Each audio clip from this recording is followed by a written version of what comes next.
Hi, I'm Tom Butzler, a Penn State Extension educator, and in this edition of Year-Round Gardening, we'll talk about growing tomatoes in containers. Growing in containers is a great way to grow vegetables and other plants during the winter months, or when you've run out of room in your home garden. We'll go over the tomato varieties that grow well in containers, the kinds of containers you can use, potting media, and more. Let's get started.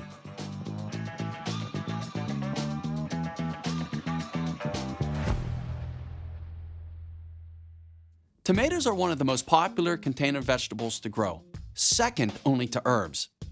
There are some excellent varieties that are easy to find in seed catalogs and garden centers to get you started in producing great flavored tomatoes. I'll get you started with these tips. Unlike more standard garden varieties, you may have to hunt around for a greenhouse that grows these varieties or start the plants yourself. Look for varieties that are labeled compact or for containers.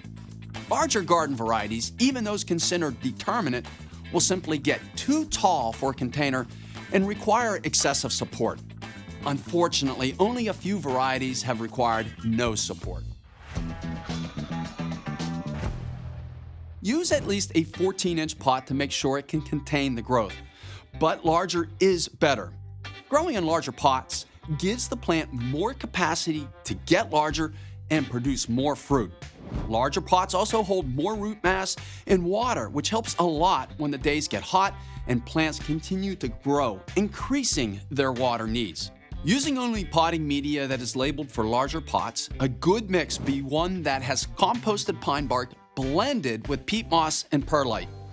Other mixes use coir, peanut shells, and rice hulls for similar bulking purposes. Mixes that are high in peat moss will compress too much during the growing season, thus reducing root mass. Without this mass, the plants will be unable to develop properly and hold enough water to get through the day. Container tomatoes benefit from upright support. Since container varieties tend to be shorter, conical wire trellises with 2 rings are sufficient. These are readily found in garden centers. Be sure to install these in the container shortly after planting, or you are likely to damage the plants by installing them once they are really needed. Some of the smaller cherry-type tomatoes are so small that no support is required. Good tomatoes require a lot of nutrients. Most potting media comes with about a 2-week fertilizer charge. But afterwards, the plants need to be fed or growth starts to slow down. Start by applying a timed-release pelleted fertilizer following the label directions for rate based on pot size. At about 2 weeks after planting, begin watering weekly with a soluble fertilizer. Until the plants begin flowering, you can use a balanced fertilizer with a 1:1:1 ratio, such as 20-20-20. Once flowering, change over to a high potassium fertilizer. Most fertilizers blended for tomatoes fit this description. Apply more timed-release fertilizer after 10 to 12 weeks.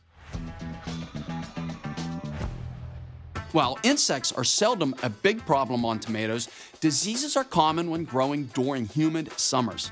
Septoria leaf spot occurs on all tomatoes and requires attention or it will defoliate the plants just as the fruit is really coming on.